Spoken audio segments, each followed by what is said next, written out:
Good morning, everyone. Welcome to our second town hall of 2026. Mike Leahy and I are located in Vancouver in our Oroco offices. But today, what we're hoping to do is present the details of our phase two drill program and the associated activities in Choice, close at the company offices there at what we call Ranchito, where Ian Graham is located. Miguel Quintana will also be joining us from site, at least one of the sites, and hopefully we'll be able to give you a full understanding ourselves and as well here in Vancouver, because much of the information we're going to see today is new to ourselves as well here. So we can start with the presentation, but I think before we do so, I mean, obviously, one of the big questions that everybody would have, and I think it's best to get this out of the way before we get to the actual presentation from Choice. I think anybody that follows us closely would have a question as to Richard Locke's resignation. The simple fact is, I've spoken to Richard. I think I've got a good idea of the reasons for his resignation. The fact is that Richard had asked me to look for a replacement last spring. We thought we'd found one at that time, but unfortunately, that individual did not become available. And as it turned out, Richard elected to continue as CEO. This year, he has, I think, different reasons for why he chose the timing of his resignation. Given the fact that Richard is given us 4 years of his time as opposed to the 2 years that he and I had originally discussed as being essentially his mandate, I'm not surprised to see his tenure come to an end. But we'll find ways to survive without him. He of course, provides some very strong technical expertise. We think we know how to best replace that. The simple fact is he'll be missed, but I'm sure we'll find ways to deal with his absence. In the meantime, we've already initiated our search for a replacement CEO. As a matter of fact, I think immediately following our news release, a potential candidate surfaced that was a bit of a surprise, but nonetheless, it obviously it made us aware that eyes are on us, and I think people in the industry do appreciate the significance of the opportunity associated with the development of Santo Tomas. So with that stated, I'd like now to go to Ian, and he can present the progress report from site. If anybody has any further questions regarding the Richard situation or other circumstances around the project's advancement, hopefully we can keep those to the end of this initial presentation. So, live from Choice. Thank you, Craig.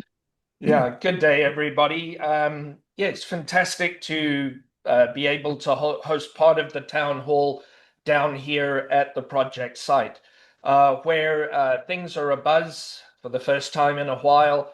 And what we've done, we've assembled a few of the site personnel, and they're going to help me describe what we're doing, what we're planning. We're going to have a look at some of the rocks from the initial new drill holes at South Zone and give you a sense of planning. We're also going to take a short moment to just take a look at some of the work that's being done at Vineia, the exploration project south of Santo Tomas. And in doing this, you're going to meet some of the site personalities. And then Miguel will take us on a very short tour around Ranchito here to look at some of the other activities that are going on here at Ranchito. So we'll just walk through it. We haven't done it in this style before, so please bear with us. And hopefully you can get to meet some of the people, get a sense for the plans ahead of us, and ask some questions direct to some of the technical personalities. So I'm going to ask Andrew Ware just briefly to just join me on screen here.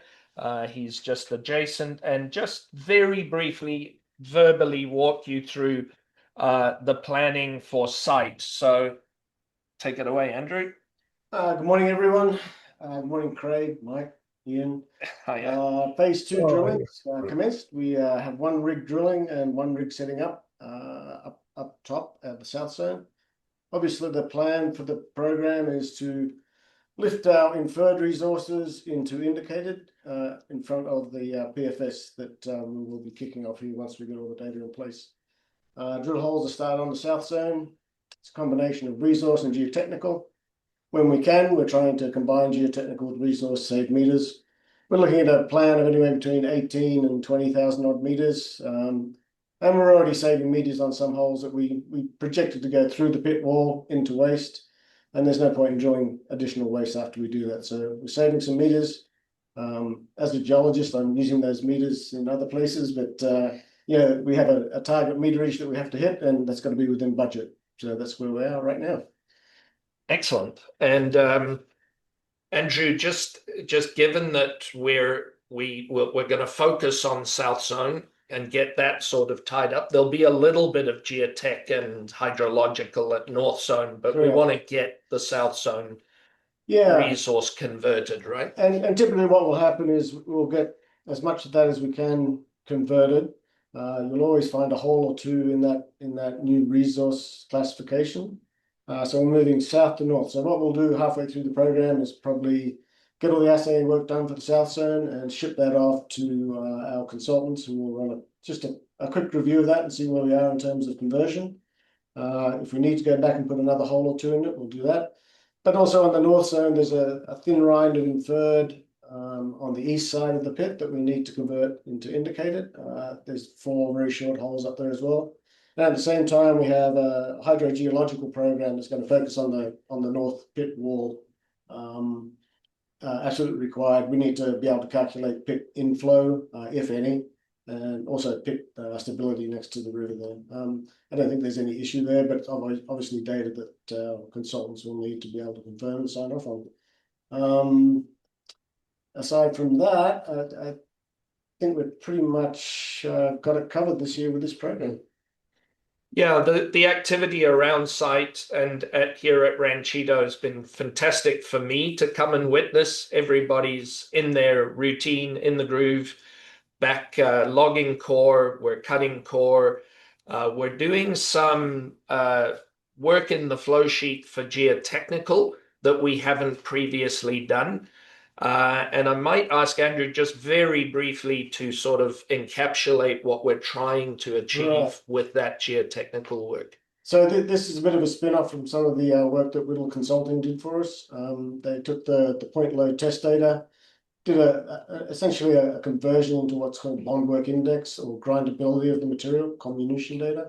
So we're taking that a step further. So we're going back and doing half core PLT. And we're also introducing a new program using the equipment from a company called GeoPorter. And that actually gives us in the field real-time data on bond work index and other comminution factors that typically you used to have to send very large samples off to laboratories quite far away and get that work done. That doesn't mean that we don't have to do that work, but this is going to be able to allow us to create a block model variable on comminution. And what that does, it reduces the risk of the project because you absolutely know going forward what your throughput will be tied to a certain mine plan. That's a great benefit, and it's also probably an MPV boost as well. I think we just previously overstated our bond work index at 18.4. We think there's probably maybe a 10%, 15% gain to be had on that. Dropping it means more throughput, or if you want to save energy, it's an energy saver. If you want to reduce plant size, you can do capital reduction. Blast hole power loading, everything runs through that. So there's some real opportunities that we're going to pull out of that data. So I think some of this innovation that was set up in a sense by some of the results from Whittle, some of this work is being done on operating mine sites. It's new. As far as we know, we're the first exploration mine site to be implementing this GeoPura geotechnical spreadsheet and be able to bring these metallurgical grindability data into the block model, which we anticipate will help us improve that PFS mine plan and recover some of the parameters Andrew referenced. For example, energy on grinding, perhaps throughput, and a variety of these variables that will be added into the PFS mine plan. So that's something the crew here at site is really quite excited about, and the energy around the semi-core PLT data collection and all the rest of it that I've seen just in the couple of days I've been here is really good. So that's an innovation, a bit of a frontier, and something we're really keen to share with those of you on the call this morning. So that's great.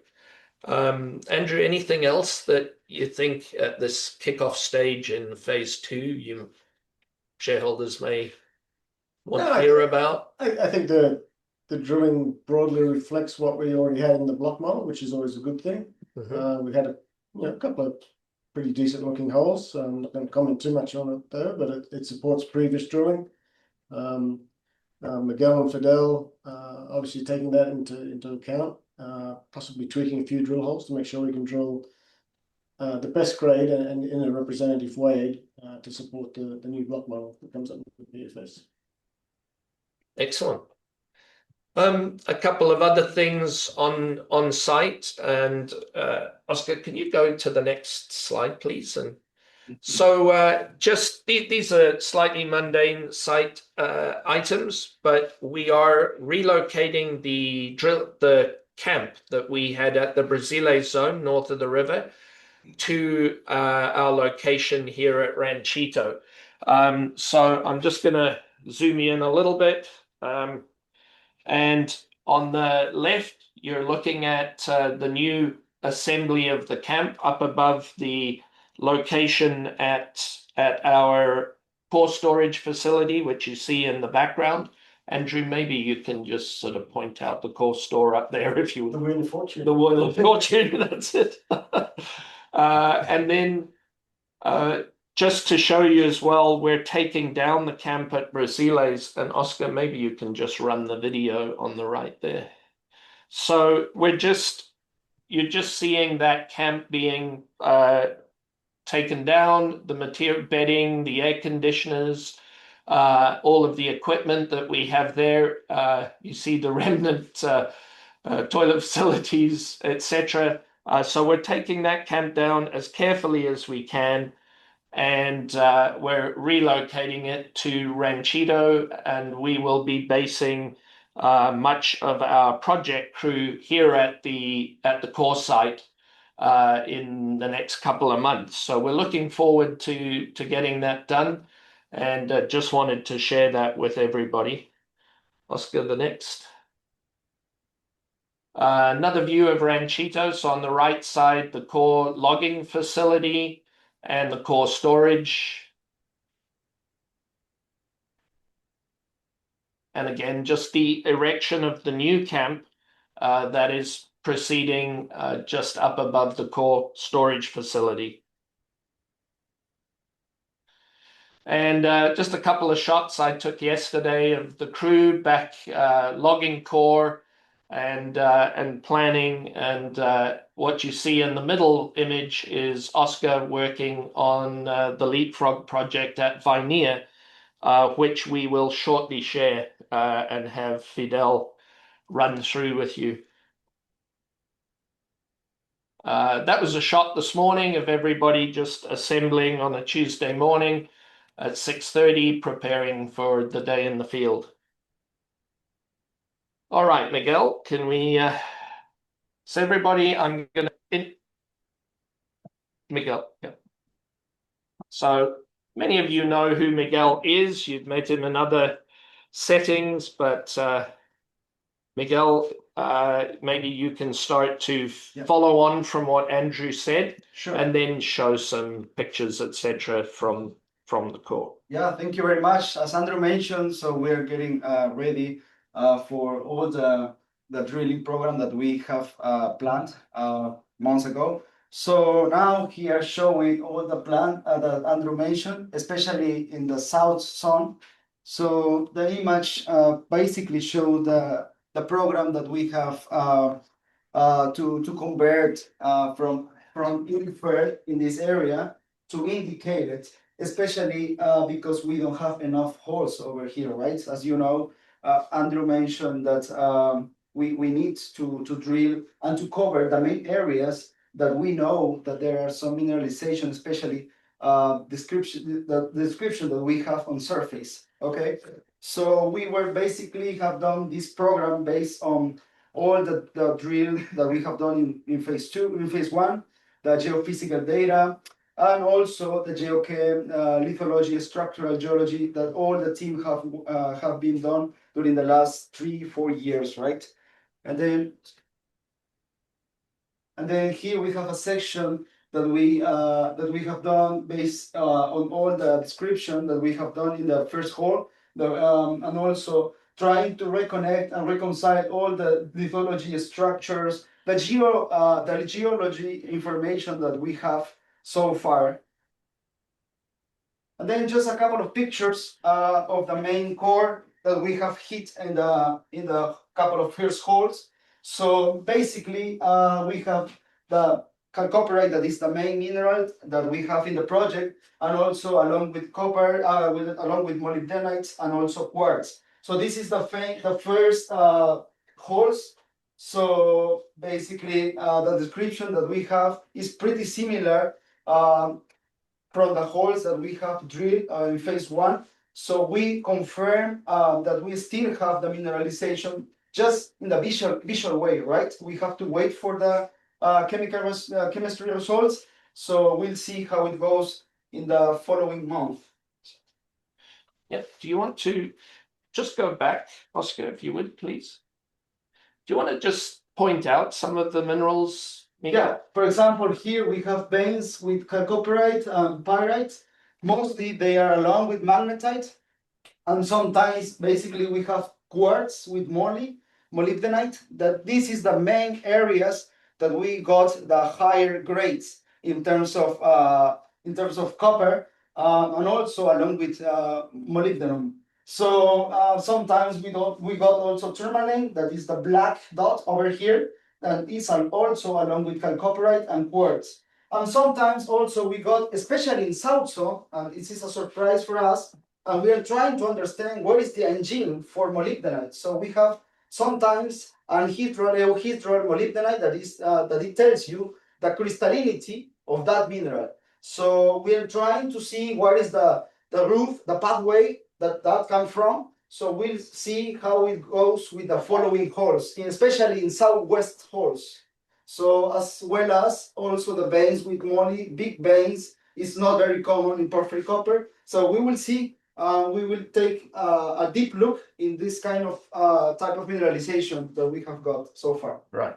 So this drilling is close to hole 18, Yes. S18 at the South Zone. Yes. And we're seeing some of what we saw in 18, but we're getting more detail, more of a clear understanding of what is causing mineralization, particularly the moly down at South Zone. Yes, that's correct. We are trying to follow first the resource that we think that is expressed in the surface. So those first holes are very close to, so it's already in the path S18. And also we have found with the team all the same the same feature of mineralization. So that's why we decided to start in that area, especially in southwest area, right? Excellent. Thank you. So I guess in summary, we're getting what we expected, but we're learning new things, seeing textures and mineralization that we didn't fully understand from SAT. Absolutely, yes. And we confirm the thing that we saw on surface. So because at the beginning, we didn't expect to get so much visible crystal molybdenite on the core that it is not common, especially in North Zone. So we'll see how it goes in the following holes next to the hole S18. That is one of the best holes that we have got in South Zone. Excellent. Thank you. So you're excited. I am excited. I'm excited. Next following holes. Yes. Very good. Okay.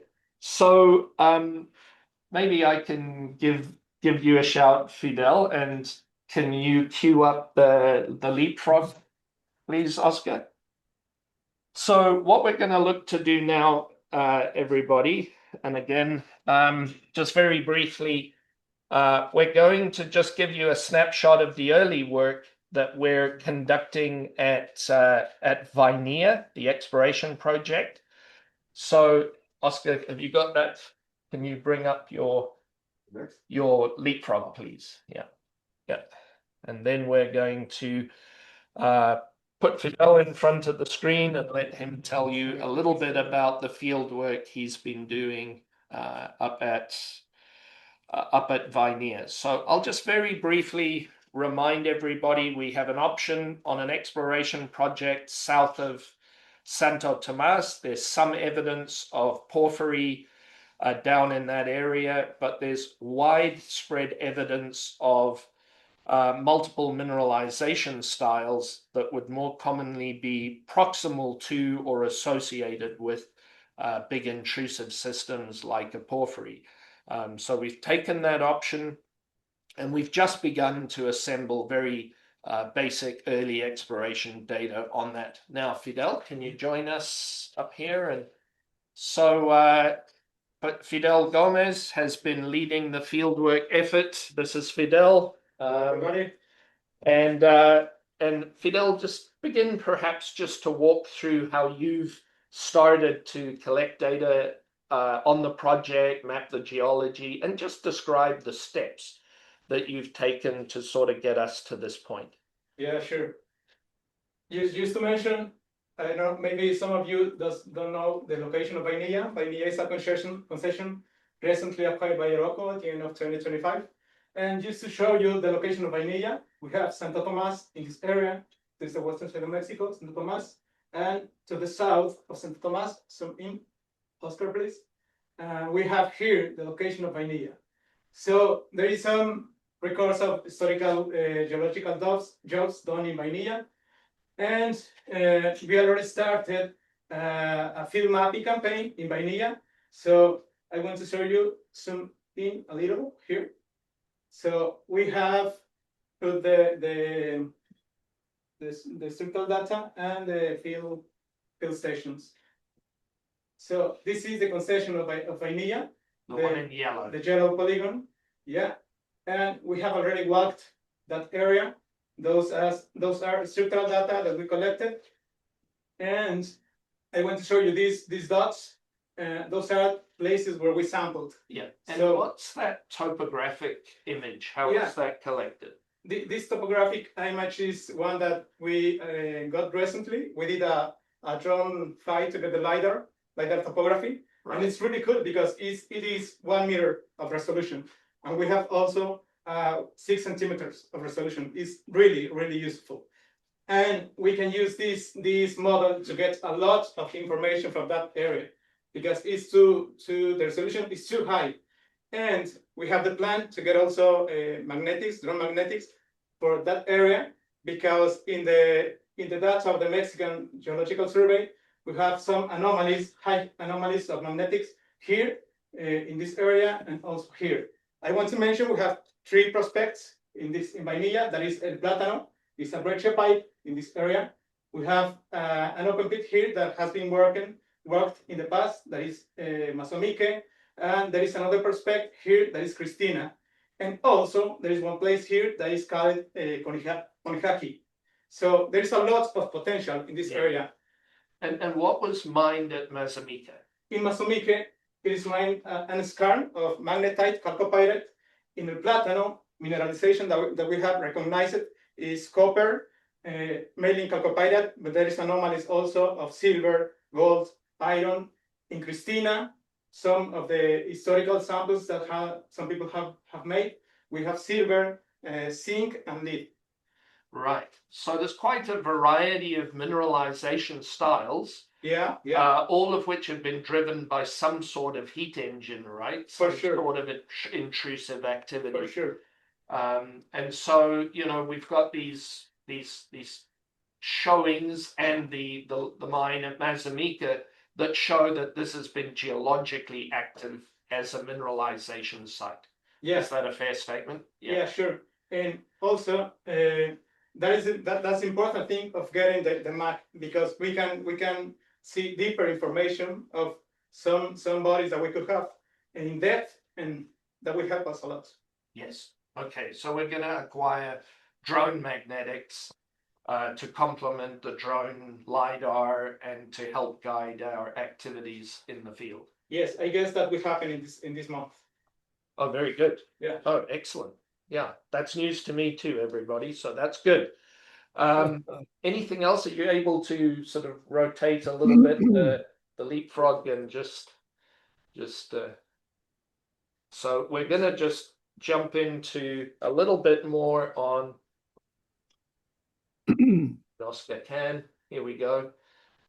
So we've pulled the project into a 3D environment in Leapfrog, and Fidel can give you a little bit more of what he's hoping to use this for, and sort of the priorities he intends to use to drive the project. Yeah, sure. Can you activate the geological mapping, please?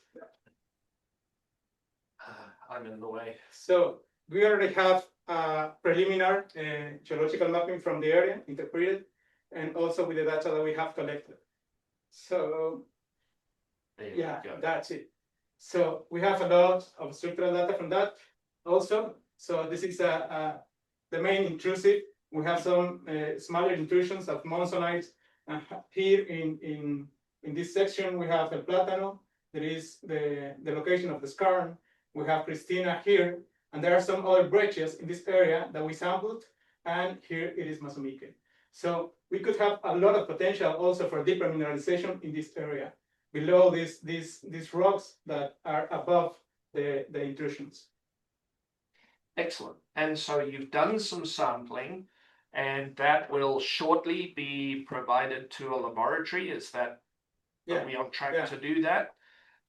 And so we'll hopefully get some results on variable mineralization in a month or so. Is that realistic? Yeah, actually, we already sent the samples to the lab, so okay. We are excellent hoping to get the results.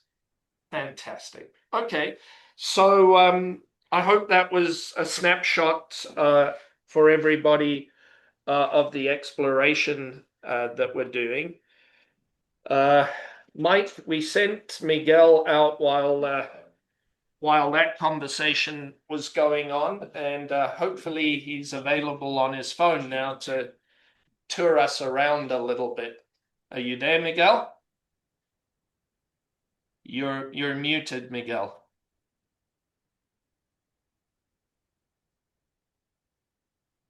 I have to say, everybody, we haven't tried it this way before, so I did have a roll of duct tape with me to fix whatever we might need to fix as we go.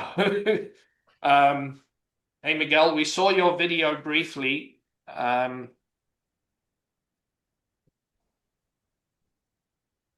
the meanwhile,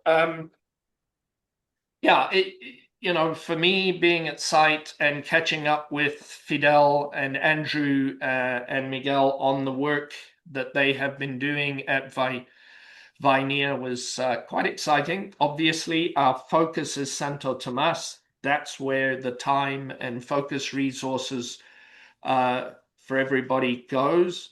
But the guys have managed to find periods to get in the field, to utilize our drone resources. We acquired a new drone at the beginning of phase 2 to get some equipment, for example, the LiDAR, and deploy that.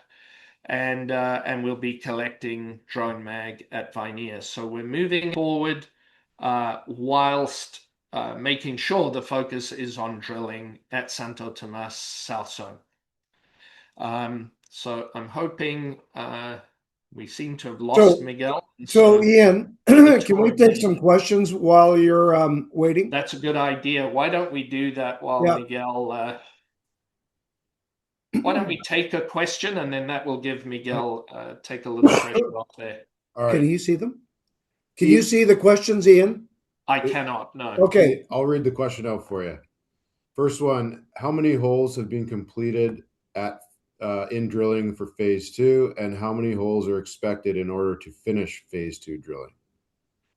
So we've completed 2. We're drilling the 3rd hole in phase 2. I've just been corrected. We just completed hole 3. So we're on hole 4.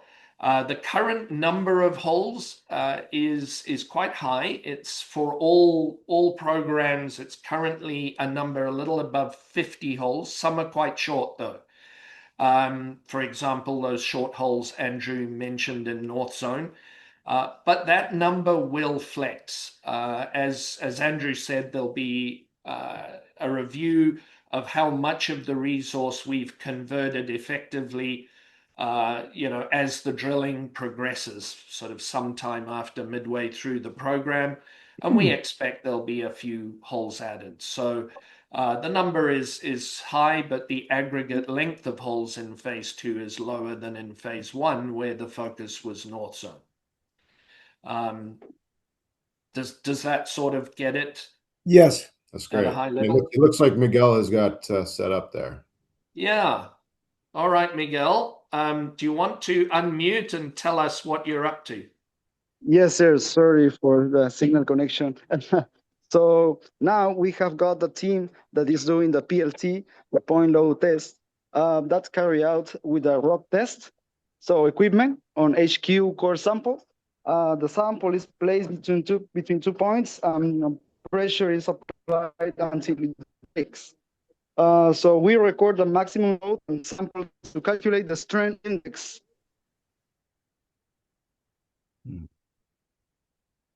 Excellent. I'll just voice over that because it looks like we're having some signal issues down at the core storage. That's the point load testing Andrew mentioned earlier on the semi-core to infill the historical point load data. Are you back, Miguel? Barely. Okay. Miguel, we're struggling to hear you, but that gives us a sense of what folks are busy with down at the core storage. Miguel, if you can hear me, maybe head back up. Oh, we've lost him. Any rate, he'll probably connect again from where we're cutting core for sampling and show us one or two things if he reconnects. Maybe we should take another question. Go back to the questions. Yeah. Okay, Ian, here's another one for you. How big is Vineia in square kilometers compared to Santo Tomas? I can't remember the exact numbers, but it's probably about 74 hectares. 2,974 hectares, just informed by Fidel.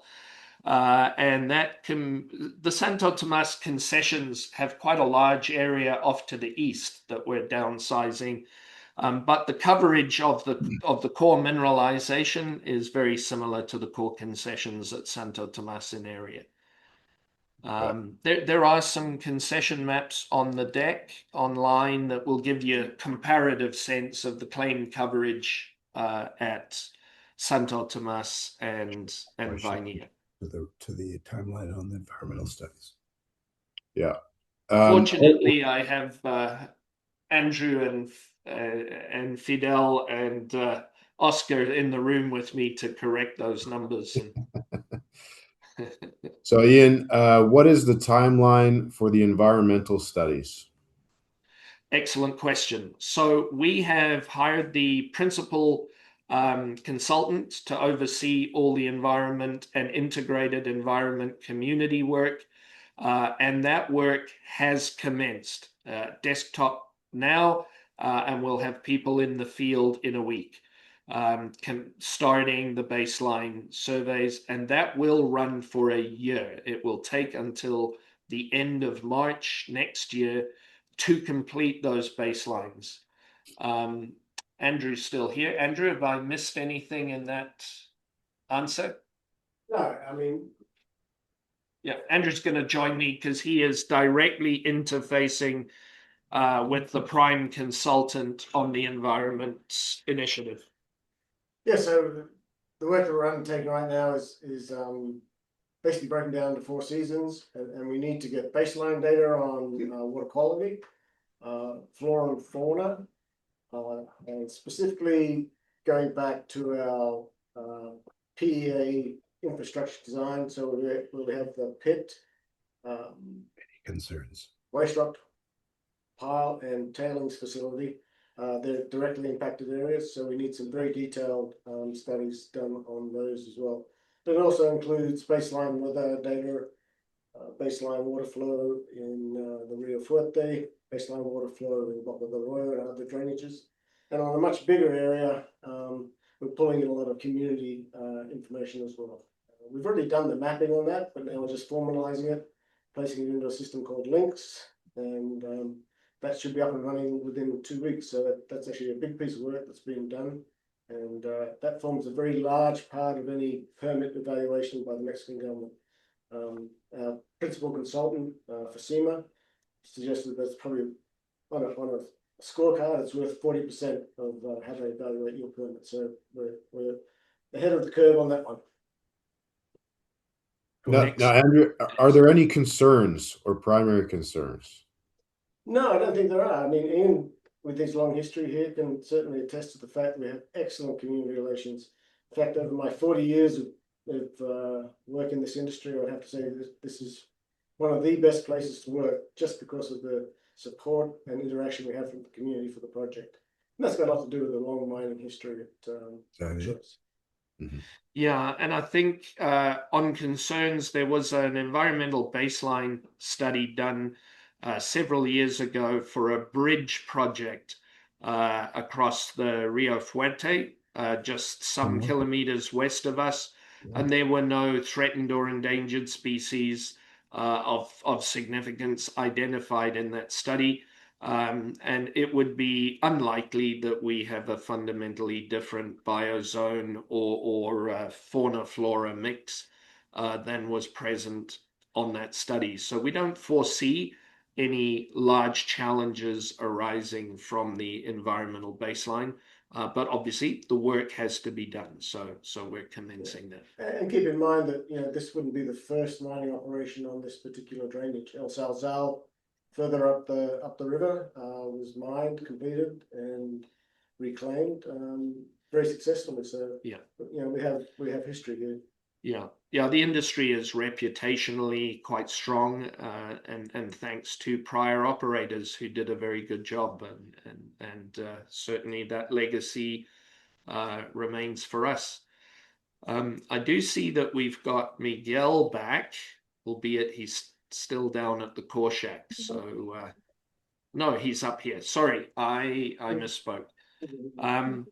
Miguel, do you want to come back in? Sure. Here we have the core shack. We have the team here, so they are trying to do the training for the geotech, leading by our SRK team. So now we got a few days here in the core shack. Also, we will have training in the field. So trying to get in the right way all the procedure that we have to do it. And also here we have the core. So as you see, we are trying to collect all the information as much as we can and trying to put it into the model, right? And get to the cutting and sampling area where we expect to send, for example, the samples that we have got early next week, most likely. And here we have all the bags ready to ship to the lab. Excellent. So those are the samples waiting to go to the laboratory for assay. Yes, that's correct. Correct. And we are ready They're to send. stored in a cage area. Miguel, can you describe the controls that we maintain on the cage? Sure. There is only one person in charge of this cage, so he is available all the time, 24/7, and he's the only one that has a key. So it is highly secure. No one else can access to that cage without permission or previous authorization. And that guy should be inside with him or her to receive the samples from the cutting and sampling area. So it's very well controlled, and we have to sign before we get into the cage. Right. It's a chain of custody process of the assay samples. Yeah, thanks. Yes. Excellent. And Miguel, are you able to maintain a signal? Maybe not. Into the core cutting zone. Yes. We'll see quickly the cutting area. So they are trying to put all these boxes into the cutting and sampling a small room. So we have got a really good machine for doing that work. So the people is getting ready over here. All the boxes are ready to cut. So the bag with the label and the ticket, every single sample very well assigned. So here's the machine that we are doing the cutting of each sample and control by a list that the geologists provide to them. So they are getting ready. Yeah, that's what we get so far. Thank you. Okay, that's great, Miguel. Thanks very much. Yep, welcome. Yeah. Okay, so I think we can, that's sort of the top for now, and yeah, maybe we can return to questions, and I can solicit any answers site related that folks may want to answer with us. Okay, so here's a question. Following the 23 million January financing, what is the current cash position and quarterly burn rate? Does the company anticipate needing additional financing before PFS completion? Ian, I'll start with that, and then I'm going to flip the answer, the balance of the answer over to you from a budget perspective. But I'll start by first off, the $23 million number is a little bit deceptive. The costs of completing the financing, all in with the corporate finance costs, the legal, etc., the auditing, it's all that which went into essentially finalizing the financing was $2 million. So we essentially started with 21 million. At that point in time, I think we had close to 2 million Canadian in obligations that were either in arrears or pending, which took us then to 19. I think we currently sit at about 17, a little over 17 million Canadian. As far as the ongoing budgeting is concerned, the great majority of the funds available are being applied to operations on site, and Ian is best to give you a more specific picture as to how those funds are being expended and at what rate. Ian? Ian? Here, sorry about.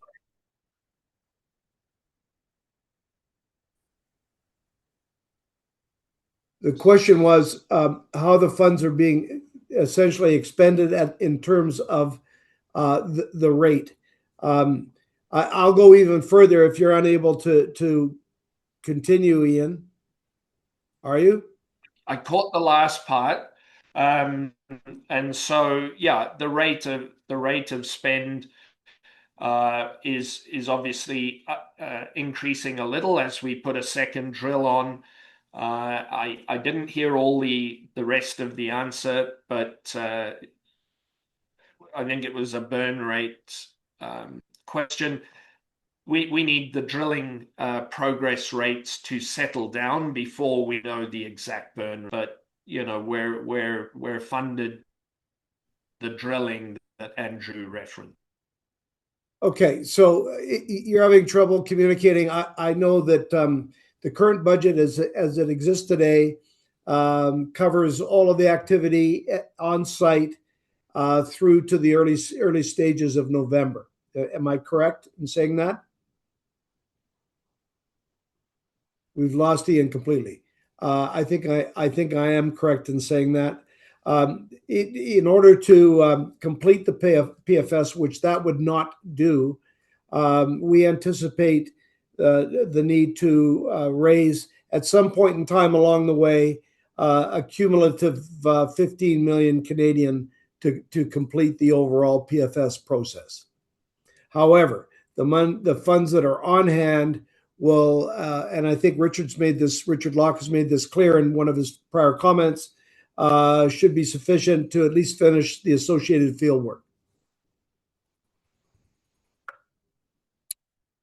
And so it also looks like we have just lost the Q&A questions. So if you did post a question in the Q&A, if you could please repost that if it has not been answered yet. Apologize about that.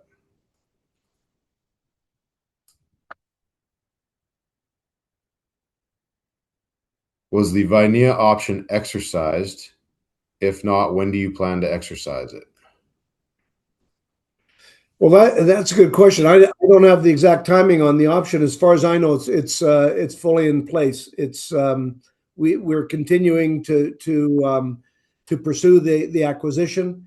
There's nothing that's arisen that would suggest otherwise.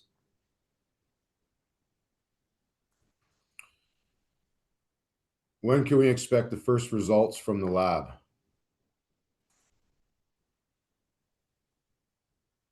Ian, can you participate in this?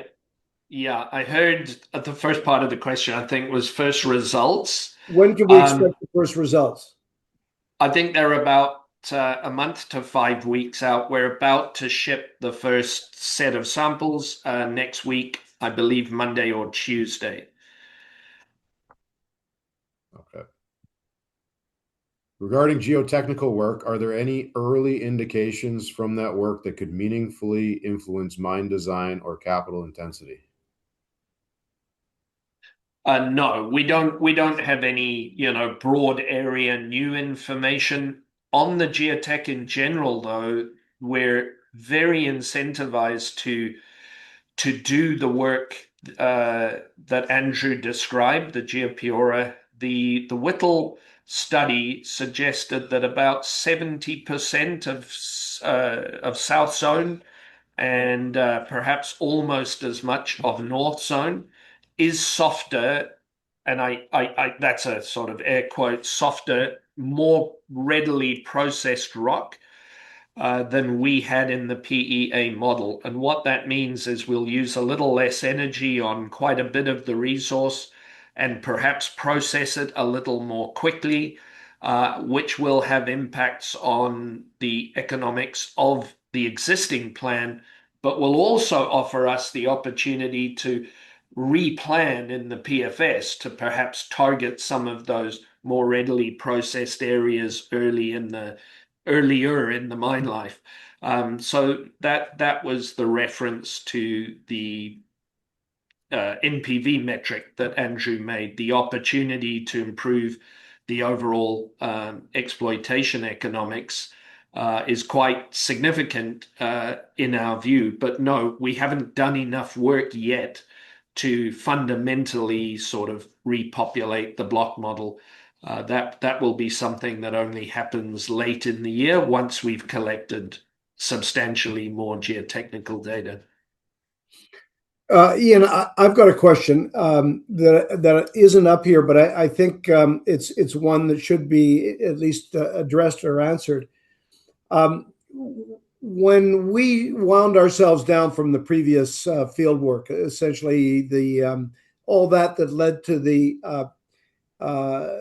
preliminary economic assessment on the project, we of course let a number of staff go, and we scaled back our activities in all areas essentially.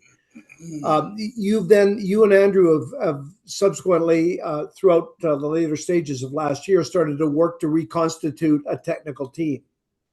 Correct. You've now put together a technical team, and what is your assessment of the quality of that team? Do we first off, do we have everybody that we need now? We do. And the key personnel, a great question, Craig, thanks. And the key personnel from phase one are all back here, and they've sort of filled the key roles. And personal assessment, I'm absolutely thrilled with the team that's here and with the energy and the focus that they have in going after the program for phase two.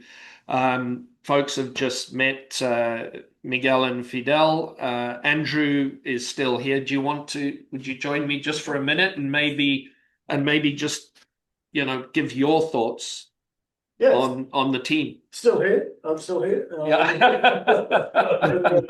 The good news is that what Ian was referring to represents continuity in the project. So we have Miguel and Fidel, Oscar, Lisbeth, Salvador. These are key people that know how the systems ran before. We're implementing exactly the same systems right now, bringing in some new people. So we expect the quality of data, which was excellent, to continue to be excellent. And no variations, no changes. We're explicitly avoiding introducing changes to the logging methodology, to the geology. There's no changes to the assay methodology. It's all the same. So it'll just be a continuum. Continuously. A continuum of all the work that was done previously going forward. And the expertise is high, Craig. Everybody is more capable with technology and the internet and all the rest of it than I have demonstrated myself to be today. It's a fantastic team. We're extremely fortunate and quite frankly blessed with the personnel we have. No, we're introducing some cutting edge stuff here. In reality, we're first to be second with the GeoPura, but the guys are really keen on this, and they see the value of that data, and everyone's pulling in the same direction. One team, one dream. Thank you, guys. Okay, so the next question is, how confident are you that a PFS will be enough to market the project? I think that everybody that has provided comment in that respect previously has said that should be an essential standard that we needed to meet in order to sell the project. Obviously, what came from that is an expectation that would make the project marketable. Ian, I'm sure you have your opinion on this, but I don't know that there is such thing as a thing in this circumstance as absolute certainty. But all the indications are from our feedback we've received is that that would put us in a position to market the project, most certainly. I think that's correct, Craig. Most important for Santo Tomas is we do need to convert the inferred resources into indicated. And so despite the study, the PFS itself, it will be the resource work and the increased confidence in that resource. And I think, embedding more data into our block model, this metallurgical processing data, is going to provide a far richer base for a party to assess Santo Tomas on than we had in the PEA, because quite simply, almost half our resource was inferred. Good, thank you. Please talk about the cactus sale to Hud Bay and as it pertains to Santo Tomas and the overall appetite for acquisitors. Well, that was an amazing transaction, I think, for us. We have done a sort of metrics comparison between that project and our own. Clearly, they're an oxide project in Arizona. They have a 16-year, 22 years of operation, but will essentially make significant copper for 16 years.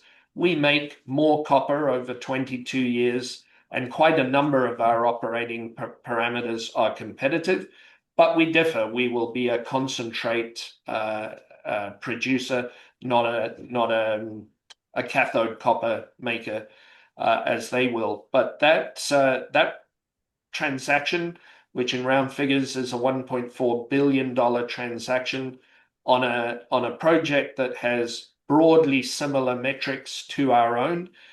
When we use the same copper price, $4.25, as was used for the Cactus PFS. When we apply that to our PEA cash flow, we get very comparable metrics for Santo Tomas. We have prepared a sort of, I guess, an apples to apples comparison to the degree you can do that. And I think Craig will probably look to put something together in a slide that can be shared publicly. I don't want to put a timeline on that, but it'll be 2 or 3 weeks, I would think. Okay, thanks, Ian. Regarding the CEO, how are you thinking about the profile of the next CEO, given where Santo Tomas is in its development, particularly in balancing technical execution, permitting, and overall strategic direction? We have not had an internal discussion of this subject in any detail. I can tell you what my preference is. I think Richard has made it quite clear that we have a high level of technical competency in place. We're well on track to completing the PFS process.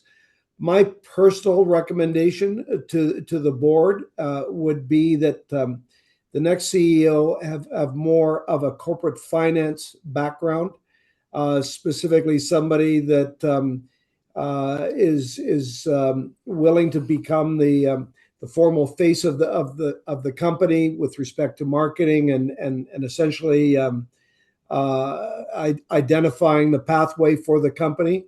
That was one of the areas that Richard never seemed to be very comfortable in, and I understand that because he's got a very, very strong technical mind. The fact is, though, that I think our shareholders have always looked for more from that role. That of course would be part of what would answer the question that's being posed here in terms of the profile of the next CEO. I mean, obviously, that individual would have to be as well very conversant with transactions such as has been described here by Ian with respect to a potential acquisitor and how best to represent the interests of the shareholders in those negotiations. So, again, it's not something that we have spent any time on corporately. I can only try and answer that question from my own personal perspective. Next question, will both projects, Santo Tomas and Vineia, be combined? Specifically, no. There is no plan to combine them at this point. We're campaigning Vineia as an exploration project to see what is there. Santo Tomas is a resource and development project, an advanced exploration situation. And that will, as we repeat, always be the focus.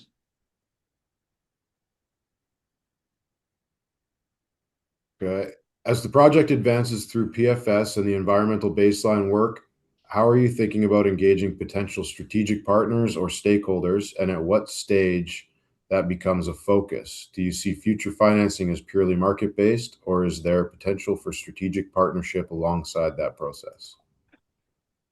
Well, I think it's candidly, from my perspective, it's an all of the above. All of the above. Yeah, all of the above. I agree. Yeah. I agree. We're, there's been a bit of M&A go on, as the prior question suggested. There was the Sol Gold acquisition in December, the acquisition at Cactus of Arizona Sonoran. So we're in an environment where I think developers are looking for resources, and what we need to do is make sure that the clarity of our opportunity and the resource at Santo Tomas is ready to be properly presented by doing the best technical work possible to underpin the valuation by any outside party of the Santo Tomas opportunity.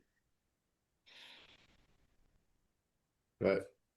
As drilling continues, is there a plan to get updates to investors at any regular intervals, or just updates during town halls regarding results? Is there a planned next town hall estimated date? Perhaps I can start the answer to that. Drilling results will always first be news released. That way it is available to all shareholders at the same time, not just those who could attend a town hall. But I'm pretty sure we'll follow, with a town hall at some reasonable interval following a news release with results.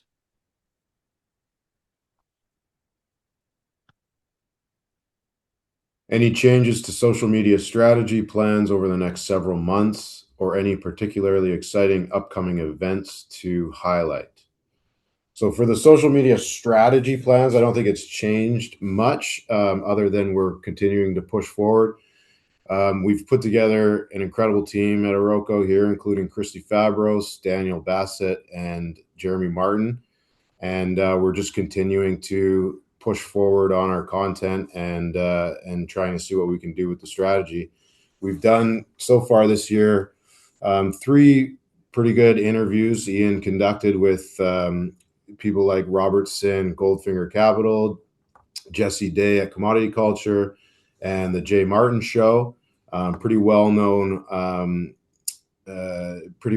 profiles, and we're just getting in front of new audiences and new eyeballs with a very high interest in this space. We've got about 9 or 10 conferences that we're going to be attending this year, and that's what we've booked so far. A couple road shows and the rest conferences. So we're going to be out on the road. We're going to be talking to people. We're going to be promoting Oroco and Santo Tomas. We are in the process of developing a platform that will link the Vancouver office directly with site on a content perspective. So we will be getting near real time content from the activities going on in site that we'll be able to put out on all of our social media platforms. And other than that, I think we're just pushing forward.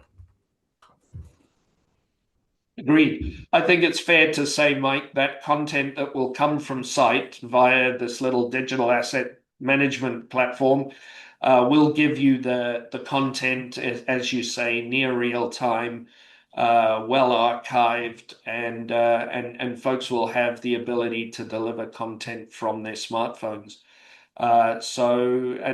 Being active down here again, and just it's exciting, and we want to share that as far as possible with those who follow our progress. So we'll get that up and running as quickly as we can. Couple of weeks, I think, and it'll be in place and providing data to your team to share with the world. Yeah, thanks, Ian. And I should actually add to that, we're in the process of formulating an events and conferences page on the website.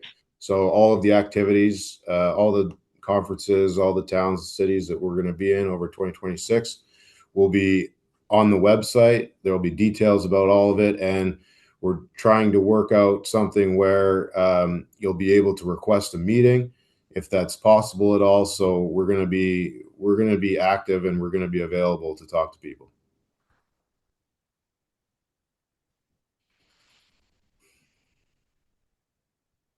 Some news on the share price. Do you have an idea who is selling the stock down? Well, I think, obviously there were some unfortunate events that followed the timing of the financing that was recently completed with Canaccord. I think as well the share price spiked to somewhere in the low 90s, which was obviously an invitation for it to back off quite rapidly. The bottom line is the incident that occurred with respect to the 10 kidnappings, or the kidnappings that occurred in central Sinaloa, would have had an effect on our market, as well as of course, minor incidents like the war that broke out in essentially in eastern, in the Middle East. So, obviously there's been a lot of factors that have caused our market to back off. I think that realistically, there's a lot of reason why our market should recover price wise. I don't like to be overly promotional, but I think we're in a situation where we can progress through the process of resolution of a number of the elements of uncertainty that remain with the project, and that will happen through the next number of months. As Ian has mentioned, one of them, converting much of the essentially the description of the type of resource that we have from indicated to from inferred to indicated, and that's the sort of thing that will start to tighten up the general certainty as to the direction and the quality of the project. That will start to eliminate the uncertainties that people believe exist with respect to this project. I also think that our shareholders will, and the investment community in general, will come to understand that we're not really in an area of Sinaloa that attracts the kind of adverse activities that I think have affected other projects.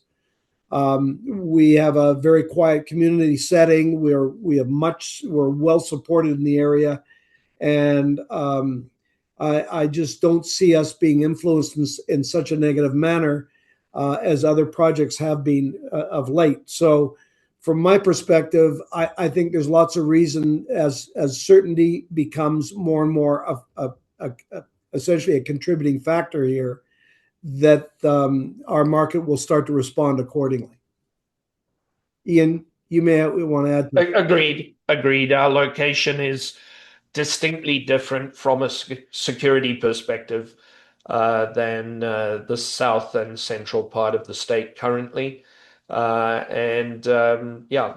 think we're well integrated into the community, and the community is fundamentally way less beset by the challenges of communities, 300-400 kilometers from here.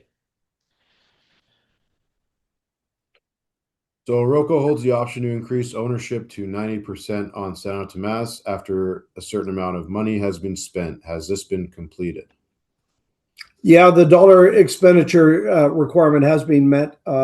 We just haven't completed the documentation to acknowledge that internally. Is the plan to bring Santo Tomas to market in roughly Q3 2027? Is there anything that would substantially delay these efforts? Ian? I think broadly that is the plan. Bang on. Is there anything that would substantially delay these efforts? Nothing that's on our radar screen currently. and the focus is to knuckle down and get the work done. There's nothing that we foresee that should prevent that. So the key is, get just focus and get the work done. Just a comment. Thank you all for the information and doing these town halls. It's great hearing from you all, especially from those on the ground. Keep up the hard work. Do you hear that, guys? Yeah. Lots of thumbs up. Yeah. Yeah. And it is hard work. It's hot and dusty out there, but at any rate, the crew love it, and they're feeling a little confined being in here and not able to be out there. So at any rate, it's all good. So it's appreciated, guys, right? Yeah. That's all the questions. So we seem to have exhausted the interest of our attendees.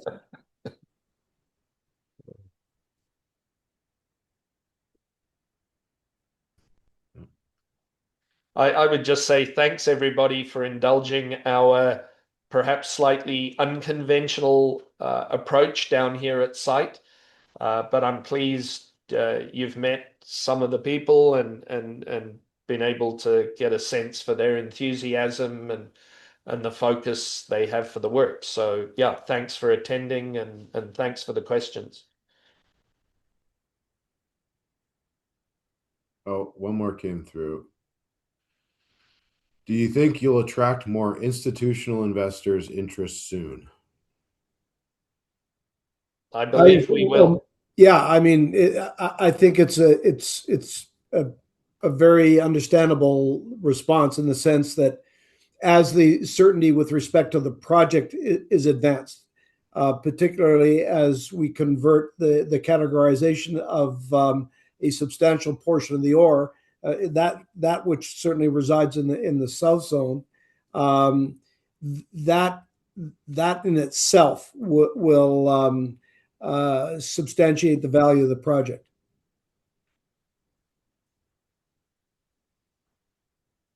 Mr. Graham? I agree. Mr. Ware? Yep. No, I think that's exactly right. Resource risk is reduced, and I think that makes the entire story more attractive for institutional investors.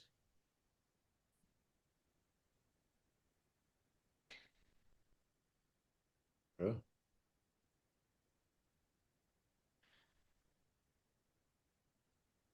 There's a number of thank yous for the town hall.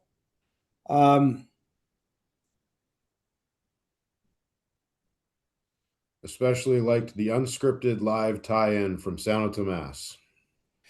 Yeah, I think thank that you. we did pretty well. Thank you guys for everything you've done down there to support this process. I obviously we're going to get a little bit better at it as we move along. It's great to be able to see exactly how we've essentially constructed the facility as well. I mean, that's the first time we've actually had somebody provide a reasonable representation of how everything is laid out on site. And I think that's one aspect of the project that we've never really talked about much, and that is how well laid out and how complete our facility is at Ranchito. I'm sure you guys have and I'm looking at Ian and Andrew, both have worked in many types of facilities over the years, and I'd be interested, candidly, in hearing your comments on the quality of the facility you're working out of now. Well, I've got to be careful here. It's excellent. I mean, everything we have is in the right place, and it's a very logical layout. We get the core from up top, comes in, the guys process it very efficiently, and it's smooth as silk. It is really good. Probably one of the best I've been involved with. Yeah, Well, that's great to hear. it's very good. And, given that along the way I've, stored core in the snowbanks in the Arctic at Diavik and etc., having an air-conditioned facility with the the layout and the resources and the size of the facility here, it's among the best, if not the best, I've had the pleasure to work in. Yeah, just like to add the exceptional curation of drill core and drill core rejects and pulps makes this a very easy project for anybody who's interested in it to come in and do a third-party review, and that might include re-assaying, re-logging. It is set up perfectly. It's really impressive. That's good to know. So the next question is it a possibility that the Santo Tomas would be sold before you are even completely done with phase 2 drilling? Personally, I wouldn't expect that. I think realistically, we have to get to the point where with the completed PFS, we have more specifically substantiated the value of the project. I think there's a number of reasons that would cause that to hold true. Ian and Andrew, you guys have been through this sort of scenario before. You may have your thoughts. It's certainly possible there could be a prior transaction, but I think the key is getting the resource updated and converting, having a block model that has most of the blocks indicated. Yeah, I think having been to a couple of conferences over the last 2 years, I guess, the main theme was you're a little bit early for us to take a greater interest in the project. We like it. But it all revolves around certainty of resource and some more engineering detail that has to go into a PFS. And, I think once we get that done, or perhaps even getting close to the end of that process, I wouldn't be surprised to see some more interest in it from interested parties, majors, mid-tier.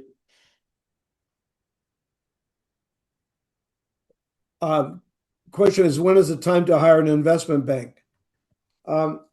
We did that of sorts in terms of our dealing with Canaccord. Where we go from here, I don't know that there's an urgency to identify our pathway otherwise. Ian, I know you have thoughts on this as well.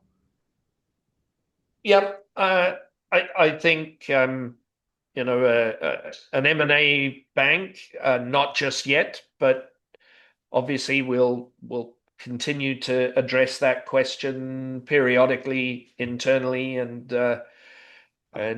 monitor the M&A environment that we're in. We do think it is coming. There are indications it has started, but as referenced by Craig earlier, there's been the odd hiccup in the world in 2026. So Yeah, a couple of major ones. Mm-hmm. So when is the PFS expected to be completed? Ian, I'm going to leave that one with you. Yeah. End of Q2 next year. Yeah. We can't bring it much forward from there because of the environment baseline timetable.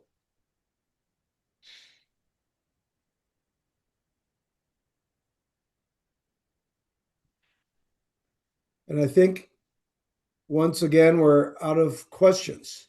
Mm-hmm.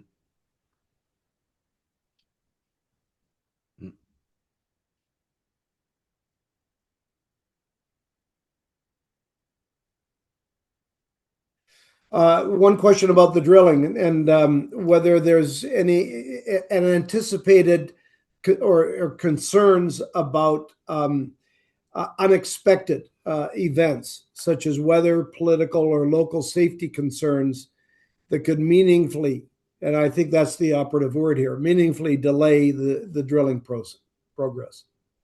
I don't think so. The weather here can be unpredictable, especially in the monsoon, but we've gone through how many seasons of drilling up there now? 4 years. So we can manage that. We have enough equipment on site to maintain access. In terms of other activities, I don't see any issues here at all. Weather's could be the main hold up, and it holds us up. So fully expect to get the drilling done on time. Good stuff. Thank you. Good. So there we are. In summary, guys, just back to what I was saying earlier, this was our first run at a live presentation from site. I think you guys did a great job first time around.